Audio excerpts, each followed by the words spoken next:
നമസ്കാരം. തെരഞ്ഞെടുപ്പ് കഴിഞ്ഞു. UDF വലിയൊരു വിജയം നേടി. ഈ തെരഞ്ഞെടുപ്പ് ഫലത്തെ വിശ്വസിക്കാമോ വിശ്വസിക്കാൻ പറ്റില്ലയോ എന്നൊന്നും എനിക്ക് അറിഞ്ഞുകൂടാ. നമ്മുടെ രാജ്യത്ത് നടക്കുന്ന തിരഞ്ഞെടുപ്പുകളെ ഏറെക്കാലമായിട്ട് നമ്മൾ സംശയദൃഷ്ടിയോടെയാണ് നോക്കിക്കാണുന്നത്. അതുകൊണ്ട് ഈ തെരഞ്ഞെടുപ്പിനെ നമ്മൾ അവലോകനം ചെയ്യുന്നുണ്ടെങ്കിൽ അത് രണ്ട് ആംഗിളും കൂടി പരിഗണിച്ചുകൊണ്ട് മാത്രമേ പറ്റുകയുള്ളൂ. അതായത് ഒന്ന്, തിരഞ്ഞെടുപ്പ് കൃത്യമായിട്ട് തന്നെ നടന്നു.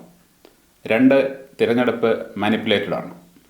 ഇങ്ങനെ ഒരു സംശയം നമ്മുടെ മനസ്സിൽ നിലനിൽക്കുന്നതിൻ്റെ കാരണം ഇവിടുത്തെ ഇലക്ഷൻ കമ്മീഷൻ്റെ ചില പിടിവാശികളാണ്. വളരെ കൃത്യമായ രീതിയിൽ തിരഞ്ഞെടുപ്പ് സംശയാതീതമായിട്ട് നടക്കാനുള്ള ഉപാധികൾ പല സംഘടനകളും മുമ്പോട്ട് വെച്ചതാണ്. എന്നാൽ നിർഭാഗ്യവശാൽ സുപ്രീം കോടതിക്ക് പോലും അത് വേണ്ടത്ര ഗൗരവത്തോടെ മനസ്സിലാക്കാൻ കഴിഞ്ഞില്ല. അതായത് ഇലക്ട്രോണിക് വോട്ടിംഗ് മെഷീനുകളിൽ ഒരാൾ വോട്ട് ചെയ്യുമ്പോൾ ആ മെഷീൻ കൃത്യമായിട്ട് അത് രേഖപ്പെടുത്തുന്നുണ്ടോ എന്ന് ആ ചെയ്യുന്ന ആൾക്ക് ഉറപ്പാക്കാൻ പറ്റില്ല. അതൊരു ഇലക്ട്രോണിക് മെഷീനാണ്. ഞാൻ ചെയ്ത വോട്ട് കൃത്യമായിട്ട് രേഖപ്പെടുത്തിയിട്ടുണ്ട് എന്ന് വിശ്വസിക്കാൻ മാത്രമേ പറ്റുകയുള്ളൂ. അങ്ങനെ വോട്ടർക്ക് അത് കൃത്യമായിട്ട് വീണിട്ടുണ്ട് എന്ന് ഉറപ്പാക്കാനായിട്ടാണ് 2014 സുപ്രീം കോടതി VVPAT സമ്പ്രദായം ഏർപ്പെടുത്തിയത്. അതായത് ഒരു വ്യക്തി വോട്ട് ചെയ്യുമ്പോൾ വോട്ടിംഗ് മെഷീനോട് ചേർന്നുള്ള VVPATൽ അയാൾ ആർക്കാണോ വോട്ട് ചെയ്യുന്നത് അതൊരു സ്ലിപ്പായിട്ട് പ്രിൻ്റ് ചെയ്ത് വരികയും 7 സെക്കൻഡ് നേരം അയാൾക്കത് കാണാൻ സാധിക്കുകയും തുടർന്ന് അത് അതിൻ്റെ അടിയിലുള്ള ഒരു ബോക്സിലേക്ക് വീഴുകയും ചെയ്യും. അപ്പോൾ ഇയാൾ ഇലക്ട്രോണിക് വോട്ടിംഗ് മെഷീനിൽ വോട്ട് ചെയ്യുമ്പോൾ അയാൾ ആർക്കാണോ വോട്ട് കൊടുത്തത് അതിൻ്റെ പേരിൽ തന്നെ സ്ലിപ്പ് പ്രിൻ്റായിട്ട് വന്നിട്ടുണ്ടോ എന്ന് അയാൾക്ക് ഉറപ്പാക്കാൻ പറ്റും. എന്നാൽ പല വോട്ടർമാർക്കും VVPAT എന്ന് പറഞ്ഞ സംഗതി ഉണ്ടെന്ന് പോലും അറിയില്ല എന്നുള്ളതാണ് മറ്റൊരു റിയാലിറ്റി. അതുകൂടാതെ പിന്നീട് വന്ന ഒരു ആരോപണമാണ് VVPAT യന്ത്രം വഴി തന്നെ ഇലക്ട്രോണിക് വോട്ടിംഗ് മെഷീൻ ഹാക്ക് ചെയ്യാൻ പറ്റുമെന്നത്. കണ്ണൻ ഗോപിനാഥൻ IAS ആണ് ഈ ആരോപണം കൊണ്ടുവന്നത്. അദ്ദേഹം പറഞ്ഞ അതൊരു പോസിബിലിറ്റിയാണ്. അപ്പോൾ അതെങ്ങനെ തടയാൻ പറ്റും എന്ന് ചോദ്യം ഉന്നയിച്ചു. തുടർന്ന് ഇതുമായിട്ട് ബന്ധപ്പെട്ട് ഒരുപാട് ചർച്ചകളും വിവാദങ്ങളും സമരങ്ങളും ഒക്കെ നടന്നതാണ്. പക്ഷേ ഇപ്പോഴും സംഭവം പഴയ സ്ഥലത്ത് തന്നെ കിടക്കുകയാണ്. പല സംഘടനകളും ഇതുമായിട്ട് ബന്ധപ്പെട്ട് മുമ്പോട്ട് വെച്ച നിർദ്ദേശം ഇതായിരുന്നു: ഇലക്ട്രോണിക് വോട്ടിംഗ് മെഷീനിൽ ഒരു വ്യക്തി വോട്ട് ചെയ്യുമ്പോൾ VVPAT സ്ലിപ്പ് ഇപ്പോൾ പ്രിൻ്റ് ചെയ്യുന്നത് പോലെ ഒരു ഡിസ്പ്ലേ ആയിട്ട് മാത്രം വരികയും അതിനിടയിലേക്ക് വീഴുകയും ചെയ്യുന്നതിന് പകരം അത് പ്രിൻ്റ് ചെയ്ത് പുറത്തേക്ക് വരണം. പുറത്തേക്ക് ആ സ്ലിപ്പ് വരുമ്പോൾ വോട്ടർ ആ സ്ലിപ്പ് എടുത്ത് നോക്കണം. നോക്കിയിട്ട് ആർക്കാണോ അയാൾ വോട്ട് ചെയ്തത് അയാൾക്ക് തന്നെ ഇത് കിട്ടിയിട്ടുണ്ടെന്ന് ഉറപ്പാക്കിയ ശേഷം തൊട്ടടുത്ത് ഒരു ബാലറ്റ് ബോക്സ് വെക്കുകയും ആ ബാലറ്റ് ബോക്സിലേക്ക് അയാൾ ഈ സ്ലിപ്പ് ഇടുകയും വേണം. എന്ന് പറഞ്ഞാൽ വോട്ടർ ഇലക്ട്രോണിക് വോട്ടിംഗ് മെഷീനിൽ ചെയ്തത് തന്നെ VVPATൽ സ്ലിപ്പ് പ്രിൻ്റായിട്ട് വന്നു. അയാളത് നേരിട്ട് കണ്ടു. കണ്ട ശേഷം അയാൾ അത് ആ പെട്ടിയിലിട്ടു. അപ്പോൾ അയാൾക്ക് ഉറപ്പായി ഞാൻ ചെയ്ത വോട്ട് കൃത്യമായിട്ട് രേഖപ്പെടുത്തിയിട്ടുണ്ട്. രണ്ടാമത്തെ ഘട്ടം എന്ന് പറയുന്നത് തിരഞ്ഞെടുപ്പ് ഫലം പ്രഖ്യാപിക്കുമ്പോൾ ഇലക്ട്രോണിക് വോട്ടിംഗ് മെഷീനുകളിലെ കൗണ്ടിങ്ങും ഒപ്പം തന്നെ VVPAT സ്ലിപ്പുകളുടെ കൗണ്ടിങ്ങും നടത്തണം. തീർച്ചയായിട്ടും കുറച്ച് ജോലിഭാരം കൂടും.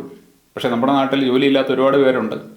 കുറേ ആൾക്കാരെ ആ സമയത്തേക്ക് താൽക്കാലികമായിട്ട് എടുത്ത് വോട്ട് എണ്ണാൻ വേണ്ടി നിയോഗിക്കാം. അല്ല എന്നുണ്ടെങ്കിൽ ഇത്തരം സ്ലിപ്പുകൾ എണ്ണത്തക്ക ഇലക്ട്രോണിക് ഡിവൈസുകൾ നമുക്ക് ഡെവലപ്പ് ചെയ്യാൻ പറ്റും.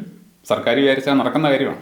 ഈ സ്ലിപ്പുകളെല്ലാം കൂടെ വാരി ഒരു കൊട്ടയിലിട്ട് കഴിഞ്ഞാൽ കൃത്യമായിട്ടും അത് സോർട്ട് ഔട്ട് ചെയ്ത് എടുക്കുന്ന മെഷീനുകൾ ഡെവലപ്പ് ചെയ്യാൻ പറ്റും. അങ്ങനെ ഇത് രണ്ടും കൗണ്ട് ചെയ്ത്, അതായത് വോട്ടറിന് കിട്ടുന്ന ഫലം രണ്ടിലും കൃത്യമായിട്ട് വരുന്നുണ്ടെങ്കിൽ അവിടെ സംശയത്തിൻ്റെ കാര്യമില്ല. നമുക്ക് ധൈര്യമായിട്ട് പറയാം തിരഞ്ഞെടുപ്പ് സുതാര്യമാണ്, ഇതിൽ യാതൊരുവിധ മാനിപ്പുലേഷൻ നടന്നിട്ടില്ല എന്നുള്ളത്. വോട്ടർ റോളുകളിലും മറ്റും മാനിപ്പുലേഷൻ നടക്കുന്നുണ്ട്, അത് വേറൊരു സംഭവമാണ്. എന്നാണ് ഈ സാഹചര്യം മാറുക എന്നെനിക്ക് അറിഞ്ഞുകൂടാ. എന്തായാലും ശരി, ഇപ്പോൾ നടന്ന ഈ തെരഞ്ഞെടുപ്പിനെ നമ്മൾ കൃത്യമായിട്ടും സുതാര്യമായിട്ടും തന്നെയാണ് നടന്നത് എന്ന് കരുതിക്കൊണ്ട് അതിനെ അവലോകനം ചെയ്തു കഴിഞ്ഞാൽ നമുക്ക് മനസ്സിലാകുന്നൊരു കാര്യം അതിജീവിത പ്രയോഗം ചീറ്റിപ്പോയി എന്നതാണ്. അതായത് ഇലക്ഷൻ അടുത്ത സമയത്ത് 2-3 സ്ത്രീകൾ UDFലെ ഒരു വലിയ നേതാവിനെതിരെ, വളരെ പ്രമുഖനായ ഒരു നേതാവിനെതിരെ ലൈംഗിക ആരോപണവുമായിട്ട് വരികയാണ്. അത് ആയിരുന്നു നമ്മുടെ നാട്ടിലെ ഇത്തവണത്തെ തിരഞ്ഞെടുപ്പ് സമയത്ത് ഏറ്റവും വലിയ ചർച്ചാ വിഷയം. ദിലീപിൻ്റെ കേസ് വിധി വന്നതോടുകൂടിയാണ് അതിനൊരല്പം മാറ്റമുണ്ടായത്. രാഹുൽ മാങ്കൂട്ടത്തിൽ വിഷയമായിരുന്നു നമ്മുടെ മാധ്യമങ്ങൾ നിരന്തരമായിട്ട് ചർച്ച ചെയ്തുകൊണ്ടിരുന്നത്. കാരണം 2-3 സ്ത്രീകൾ വന്നിട്ട് അദ്ദേഹം അവരെ പീഡിപ്പിച്ചതായിട്ട് പരാതി കൊടുത്തു. ഇവർ പരാതി കൊടുത്തത് ഇലക്ഷൻ വരുന്നതിനും വളരെ മുമ്പായിരുന്നെങ്കിലും, അല്ലെങ്കിൽ ഇപ്പോൾ ഇലക്ഷൻ കഴിഞ്ഞ ശേഷമായിരുന്നെങ്കിലും അത് സത്യസന്ധമായ പരാതിയായിരുന്നു. അതിന് രാഷ്ട്രീയ ലക്ഷ്യമൊന്നുമില്ല എന്ന് നമുക്ക് ചിന്തിക്കാൻ പറ്റുമായിരുന്നു. എന്നാൽ ഇലക്ഷൻ ചൂട് പിടിച്ചിരിക്കുന്ന സമയത്ത് തന്നെ ഈ ആരോപണമായിട്ട് അവർ വന്നെങ്കിൽ അതിൻ്റെ പിന്നിൽ വളരെ നീചമായ ഒരു രാഷ്ട്രീയ ലക്ഷ്യം ഉണ്ടായിരുന്നു എന്നുള്ളത് നമുക്ക് കൃത്യമായിട്ട് മനസ്സിലാകുന്നുണ്ട്. അതുകൊണ്ടാണ് ഞാൻ രാഹുൽ മാങ്കൂട്ടത്തിലുമായിട്ട് ബന്ധപ്പെട്ട് ആ സമയത്ത് വീഡിയോ ഇട്ടപ്പോൾ പറഞ്ഞത്, ഈ ഒരു വിഷയം ഒരിക്കലും നമ്മുടെ സംസ്ഥാനത്തെ വോട്ടർമാരുടെ മനസ്സിൽ ഒരു സ്വാധീനമായിട്ട് മാറാൻ പാടില്ല. ഇതൊരിക്കലും നമ്മൾ കണക്കിലെടുക്കാൻ പാടില്ല. അതുകൊണ്ട് വോട്ട് ചെയ്യാൻ പോകുന്നവർ ഈ ഒരു ആരോപണം കണക്കിലെടുത്ത് തങ്ങളുടെ തീരുമാനത്തിന് യാതൊരു മാറ്റവും വരുത്തരുത് എന്ന് ഞാൻ ആ സമയത്ത് പറഞ്ഞിരുന്നു. ഒപ്പം തന്നെ നമ്മുടെ സംസ്ഥാനത്തെ വോട്ടർമാർ ഇങ്ങനെയൊക്കെയുള്ള ജിമ്മിക്കുകൾക്ക് ഒരു വിലയും കൊടുക്കുന്നില്ല എന്നുള്ളത് നമ്മൾ ഇപ്പോൾ അറിഞ്ഞു, മുമ്പ് നമ്മൾ അറിഞ്ഞിട്ടുണ്ട്. ശ്രീ ഉമ്മൻചാണ്ടി മുഖ്യമന്ത്രിയായിട്ട് ഈ സമയത്ത് നിങ്ങൾക്കറിയാം, ഒരു സ്ത്രീയെ കൊണ്ടുവന്ന് അദ്ദേഹത്തെ അപമാനിക്കാവുന്നതിൻ്റെ അങ്ങേയറ്റം അപമാനിച്ചു. മാന്യരിൽ മാന്യനായ ശ്രീ ഉമ്മൻചാണ്ടി, വളരെ നല്ലവനായ മനുഷ്യൻ, വയോധികനായ മനുഷ്യൻ, അദ്ദേഹത്തെ പോലും പെണ്ണ് കേസിൽ കൊടുക്കാനായിട്ട് ഇവിടുത്തെ നാറിയ രാഷ്ട്രീയം ശ്രമിച്ചതാണ്. പക്ഷേ അന്നും ജനം അത് തള്ളിക്കളഞ്ഞു. നമ്മുടെ ചാനലുകാർ മൊത്തം അത് ചർച്ച ചെയ്തുകൊണ്ടിരിക്കുകയാണ്. പക്ഷേ ആ സമയത്ത് വന്ന ഉപതെരഞ്ഞെടുപ്പുകളിലെല്ലാം തന്നെ UDF ആണ് ജയിച്ചത്. ജനങ്ങൾ പറഞ്ഞു, ഞങ്ങൾ ഈ കള്ള പെണ്ണ് കേസൊന്നും വിശ്വസിക്കത്തില്ല, അതൊക്കെ നിങ്ങളുടെ കൈവച്ചാൽ മതി, നിങ്ങൾ എത്ര ചർച്ച ചെയ്താലും എത്ര വലിയ വാർത്തയാക്കിയാലും ശരി, ഞങ്ങൾ അതിനൊരു വിലയും കൊടുക്കുന്നില്ല. ഉമ്മൻചാണ്ടി വെച്ചുകൊണ്ടിരിക്കുമ്പോൾ ഉപതെരഞ്ഞെടുപ്പ് മാത്രമല്ല, പാർലമെൻറ്റ് തിരഞ്ഞെടുപ്പ് വരുന്ന സമയത്തും ഈ ആരോപണം ഇങ്ങനെ സജീവമായിട്ട് നിൽക്കുകയാണ്. ആ പാർലമെൻറ്റ് തിരഞ്ഞെടുപ്പിലും UDFനായിരുന്നു നേട്ടം. 12 സീറ്റ് UDF ആ സമയത്ത് നേടി, 8 സീറ്റാണ് LDFന് കിട്ടിയത്. അതേപോലെ തന്നെയുള്ള ഒരു വിധിയെഴുത്താണ് ഇപ്പോൾ നമ്മൾ കണ്ടിരിക്കുന്നത്. ഈ തെരഞ്ഞെടുപ്പ് സുതാര്യമായിട്ട് തന്നെയാണ് നടന്നത് എങ്കിൽ ജനങ്ങൾ ഇപ്പോൾ വിധി എഴുതിയിരിക്കുന്നത് ഇവിടുത്തെ സർക്കാരിൻ്റെ ഭരണത്തിനെതിരെയാണ്. ഈ നേട്ടത്തിൽ UDFന് അഭിമാനിക്കാനായിട്ട് യാതൊന്നുമില്ല എന്നുള്ളതാണ് സത്യം. കാരണം അവരുടെ ഏതെങ്കിലും കഴിവുകൊണ്ടല്ല ഇപ്പോൾ ഇത്ര സീറ്റ് അവർക്ക് കിട്ടിയത്, മറിച്ച് എതിർഭാഗത്തുള്ളവരുടെ ചെയ്തികൾ മൂലമാണ്. ഇപ്പോൾ ഭരിച്ചുകൊണ്ടിരിക്കുന്ന സർക്കാർ, ഞാൻ കേട്ടിരിക്കുന്നത്, കിണറുകൾക്ക് വരെ ഇനി ലൈസൻസ് കൊണ്ടുവരാൻ പോകുന്നുവെന്നാണ്. ഏതെല്ലാം തരത്തിൽ ജനങ്ങളെ ബുദ്ധിമുട്ടിക്കാമോ ചൂഷണം ചെയ്യാമോ അതെല്ലാം അതിൻ്റെ അങ്ങേ അറ്റം വരെ എത്തി നിന്നുകൊണ്ട് ചെയ്യുന്ന ഒരു സർക്കാരിനെതിരെ ഇവിടുത്തെ ജനങ്ങൾ നടത്തിയ ഒരു വിധിയെഴുത്താണ് ഇപ്പോൾ നമ്മൾ കണ്ടത്. ഈ തിരഞ്ഞെടുപ്പ് വിശ്വസിക്കാവുന്ന തിരഞ്ഞെടുപ്പാണ് എങ്കിൽ അതിനിടയിൽ നമ്മൾ UDFൻ്റെ ചില ചെയ്തികൾ മറക്കാൻ പാടില്ലാത്തതാണ്. നിങ്ങൾക്കറിയാം, ശ്രീ ഉമ്മൻചാണ്ടി ഭരിക്കുന്ന സമയത്ത് ഉറപ്പായിട്ടും ഒരു തുടർഭരണം അദ്ദേഹത്തിനുണ്ടായിരുന്നു, ഉറപ്പായിട്ടും ഉണ്ടായിരുന്നു. അത്രയേറെ ജനസമ്മതിയുള്ള ഒരു സർക്കാരായിരുന്നു ശ്രീ ഉമ്മൻചാണ്ടി സർക്കാർ. എന്നാൽ ഉമ്മൻചാണ്ടിയോട് അസൂയ മൂത്ത് അദ്ദേഹത്തെ അധികാരത്തിൽ നിന്നും ഇറക്കാനായിട്ട് ശ്രമിച്ചത് CPM ആയിരുന്നില്ല, UDF തന്നെയായിരുന്നു. UDFലെ ചില നീതിമാന്മാരായിട്ടുള്ള നേതാക്കളായിരുന്നു. അവരുടെ പ്രവർത്തനം കൊണ്ടാണ് ഉമ്മൻചാണ്ടി സർക്കാരിന് തുടർഭരണം നഷ്ടപ്പെട്ടത്. അതുകൊണ്ട് എന്ത് സംഭവിച്ചു? പിന്നീട് വന്ന 2 നിയമസഭാ തിരഞ്ഞെടുപ്പിലും UDFന് നിലം തൊടാൻ സാധിച്ചില്ല. 2 തിരഞ്ഞെടുപ്പിലും വിജയം നേടിയത് LDF ആണ്. പിണറായി തുടർച്ചയായിട്ട് ഭരിച്ചുകൊണ്ടിരിക്കുകയാണ്. അപ്പോൾ ഇത്തരത്തിലുള്ള ചെയ്തികൾ, അതായത് സ്വന്തം മുന്നണിയിൽ ഏതെങ്കിലും ഒരു നേതാവ് വളർന്നു വരുമ്പോൾ അയാളെ തളർത്താനും അയാളെ ഇല്ലാതാക്കാനും നിങ്ങൾ ശ്രമിച്ചുകൊണ്ടിരുന്നാൽ നിങ്ങളെ ജനം പൂർണ്ണമായിട്ടും കൈപിടിയും.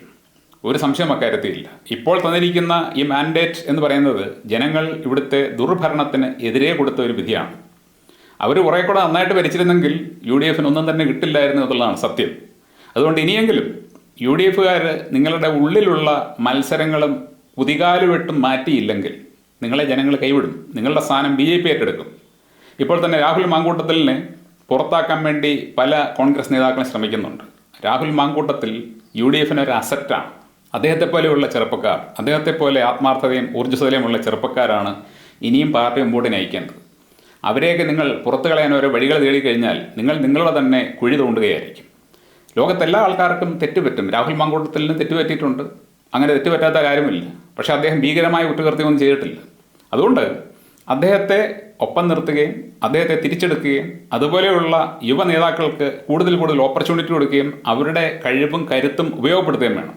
ഇനി നമ്മൾ രണ്ടാമത്തെ ആംഗിളിൽ ഈ തെരഞ്ഞെടുപ്പിനെ കണ്ടാൽ, അതായത് ഒരു മാനിപ്പുലേറ്റഡ്, ശരിയല്ലാത്ത ഒരു മാൻഡേറ്റാണ് കിട്ടിയിരിക്കുന്നത്, അല്ലെങ്കിൽ തിരഞ്ഞെടുപ്പിൽ എന്തെങ്കിലും മാനിപ്പുലേഷൻ നടന്നിട്ടുണ്ട് നമ്മൾ ചുമ്മാ അനുമാനിക്കുക.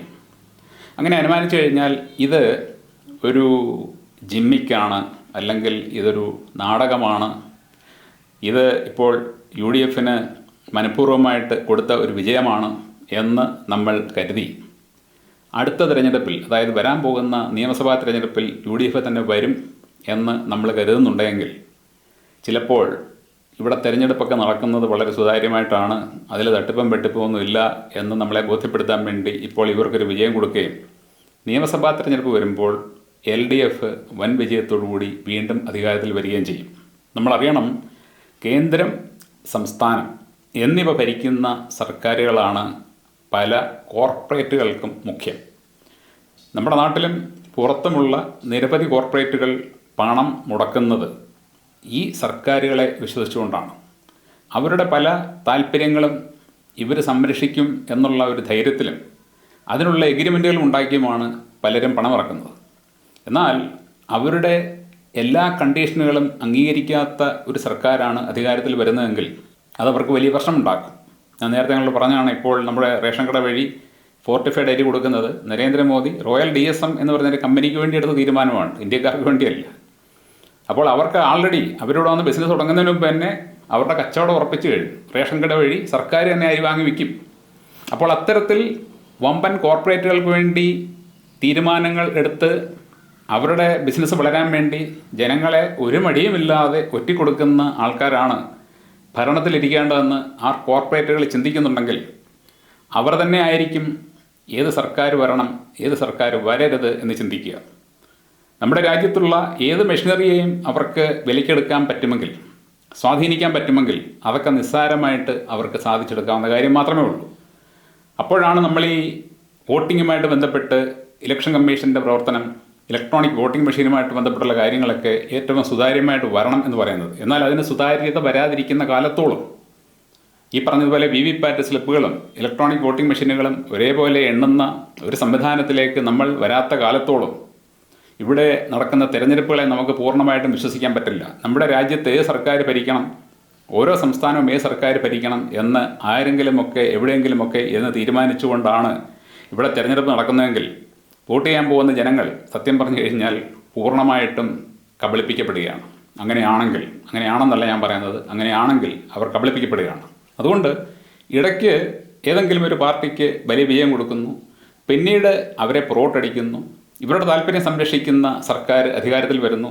ആ രീതിയിൽ കാര്യങ്ങൾ നടക്കുന്നുണ്ട് എങ്കിൽ നമുക്ക് ഇനി വരാൻ പോകുന്ന തിരഞ്ഞെടുപ്പ്, അതായത് ഞാനിപ്പോൾ ഈ പറഞ്ഞ രീതിയിലാണ് എങ്കിൽ നിങ്ങൾ നോക്കിക്കോണം, ഇനി വരാൻ പോകുന്ന തിരഞ്ഞെടുപ്പിൽ, നിയമസഭാ തിരഞ്ഞെടുപ്പിൽ UDF എത്ര ശ്രമിച്ചാലും അവർക്കൊരു പക്ഷേ ജയിക്കാൻ പറ്റിയെന്ന് വരില്ല. കാരണം ഇവിടെ വന്ന് പണം മുടക്കിയിട്ടുള്ള ആൾക്കാരുടെ താല്പര്യങ്ങൾ സംരക്ഷിക്കുന്ന കാര്യത്തിൽ വിട്ടുവീഴ്ചയില്ല എന്ന് ശ്രീ പിണറായി വിജയനും LDFും തീരുമാനിച്ചാൽ അവർ തന്നെ വീണ്ടും അധികാരത്തിൽ വരും. ഇതെൻ്റെ ഒരു ഭാവനയോ അല്ലെന്നുണ്ടെങ്കിൽ ആരോപണമോ ഒന്നുമല്ല. നമ്മുടെ നാട്ടിലെ തെരഞ്ഞെടുപ്പ് സംവിധാനം 100% സുതാര്യവും വിശ്വസിക്കാൻ പറ്റുന്നതും ആയി മാറുന്ന കാലത്തോളം ഇതിന് സാധ്യതയുണ്ട്, വളരെയധികം സാധ്യതയുണ്ട്.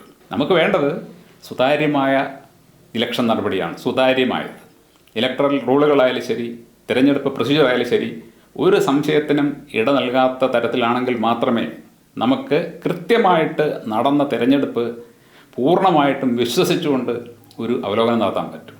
എന്നാൽ ഇപ്പോൾ അങ്ങനെ ഒരു സാഹചര്യം നിലവിലില്ല എന്നുള്ളത് ഒരു റിയാലിറ്റിയാണ്. Thank you.